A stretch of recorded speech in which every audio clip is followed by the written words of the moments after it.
มาพี่น้องวันนี้คำวาดกับพาพี่พาน้องมาหล่อหลังจากทำบุญเนาะพี่น้องเนาะส้มพระองค์ใหญ่เนาะพี่น้องเนาะนี่แล้วก็ขึ้นไปเจดีย์เนาะพี่น้องเนาะสูงนี่ก่อนอื่นก็ต้องกราบสบายดีและสวัสดีเด้อพ่อแม่พี่น้องกันเบิดสุขสุขคน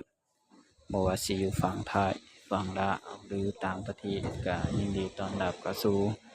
สองคำวาดชาแนลเด้อมาผมมาเจอกับคำวาดวันนี้เนาะคำวาดกับผ้าพีผ้าหนองเนาะ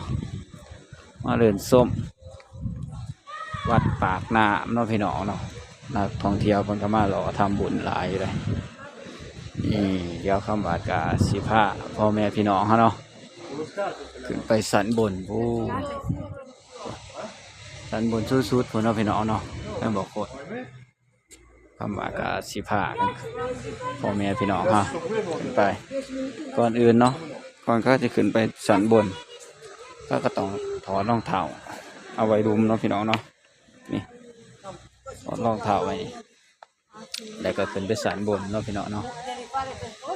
ไปพาบนนี้ก็ต้องขอโทษขออภัยพ่อแม่พี่น้องกันว่าสุขสู่คนเด้อพี่น้องเด้อเพราะว่าคำวาดยางขึ้น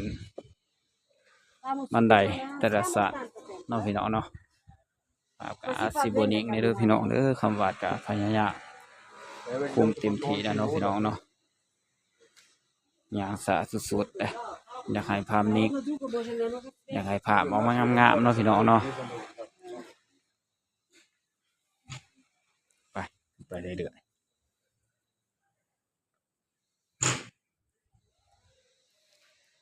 ไปติ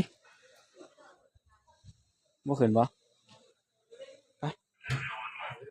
เข้าไปข้างหน้าไปเลยก็มีหลายสัตว์เลย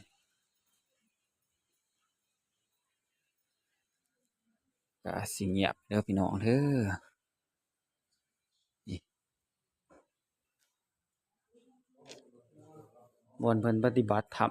เนาะพี่น้องเนาะหรือว่าบนเพิ่นประชุมบ่ให้จับนี่บ่ให้จับหมวดสัวห้ามจับเสาปูนปั่นปิดท่อแตกง่ายเนาะโอ้ที่เสาท่อเพิ่นบ่ให้จับไปขึ้นไปชั้นบน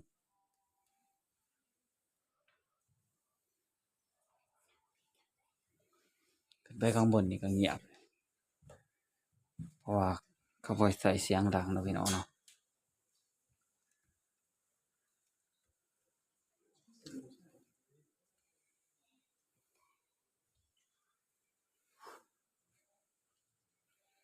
เงียบสุดๆเลยนี่มีแต่รูปพระนี่ก็สิเอาไว้อยู่ในนี้เนาะนี่โทเกะนี่แต่เราแต่ละโทเนาะพี่น้องเนาะเป็นพระ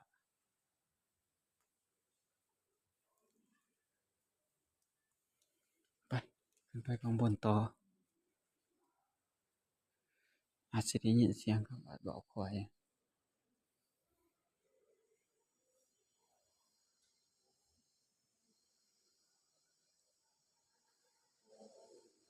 ถ้าสิบ่เอาแหงมันก็สิรบกวนพ่อแม่พี่น้องเนาะว่าเขาบ่ใส่เสียงดังได้ขึ้นมานี่มื้อนี้ก็สิเหงาๆเงียบๆเนาะคนบ่อยากคอยหลายปานใดเนาะพี่น้องเนาะไปขึ้นไปเรื่อยๆเพราะว่ามัน3ศาสตร์เนาะพี่น้องเนาะ3ศาสตร์4ศาสตร์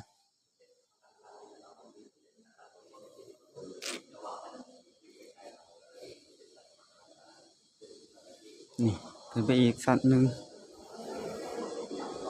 ส่วนมากคนเพิ่นสิมาอยู่ศาสตร์บนศาสตร์สุดเนาะพี่น้องเนาะ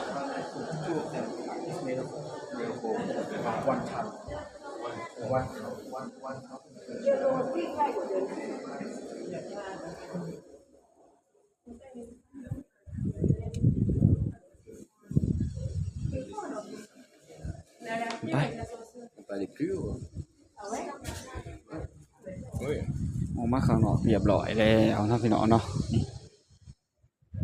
ข้างบนเนาะนี่เห็นบ่ต้นกำบาดอยู่ข้างล่างกันเลยนี่หลังผาใหญ่เนาะนี่ผาใหญ่ใหญ่สุดๆเนาะพี่น้องเนาะขนาดว่านี่4 สันได้ดินี่ตรงนี้4 สันเนาะเพราะนั้นผาเองสูงกว่าเนาะพี่น้องเนาะเดี๋ยวคำบาดกับสียางทายรอบๆเนาะให้พ่อแม่พี่น้องเขาเบิ่งกอาจสิได้ยินเสียงลมในเด้อพี่น้องเด้อเสียงลมแล้วก็เสียงคำบาดเว้าคอยเนาะเพราะว่าลมก็สิพัดคำบาดกับสีทายรอบๆวิวสวยมุมสูงให้พ่อแม่พี่น้องเขาเบิ่งเนาะพี่น้องเนาะ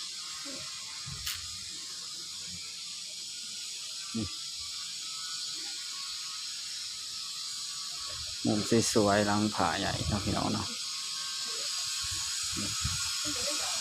ใหญ่ก็ดีเลยโอ้สีทองเนาะเต็มเลยไปเดินไปเรื่อยๆเนาะเดินไปรอบๆนี่แต่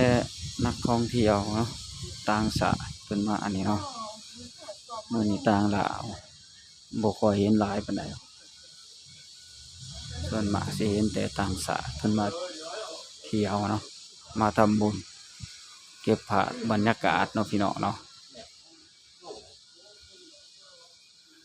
สันบนนี่ก็ลมเย็นบ่อยๆ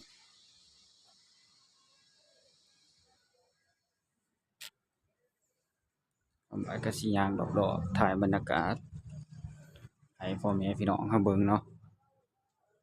ย่างถ่ายรอบๆไปวิวสวยๆให้พ่อแม่พี่น้องเฮาเบิ่งเด้อนี่นี่มุมสูงครับบ่มีคลองมีเรือมีถ้าภาพบ่นิ่งก็ต้องขอโทษขออภัยพ่อแม่พี่น้องกันเบิดสู่ผู้สู่คนเนาะเพราะว่าคำว่าก็ย่างถ่ายบรรยากาศรอบๆให้พ่อแม่พี่น้องเฮาเบิ่งเนาะมุมสูงวิวสวยๆเนาะพี่น้องเนาะคำว่าก็ย่างป่ารอบๆเป็นที่เรียบร้อยแล้วเนาะพี่น้องเนาะคำว่าก็ขอบคุญขอบคุณพ่อแม่พี่น้องเฮาเบิดสู่ผู้สู่คนที่เขามารับชมกดติดตามช่อง YouTube คำว่าเบิ่งคลิปให้คำว่าตั้งแต่ต้นจนจบแล้วก็บ่ข้ามโฆษณาเด้อพี่น้องเด้อถ้าคลิปนี้คำว่าทำผิดพลาดก็ต้องขอโทษขออภัย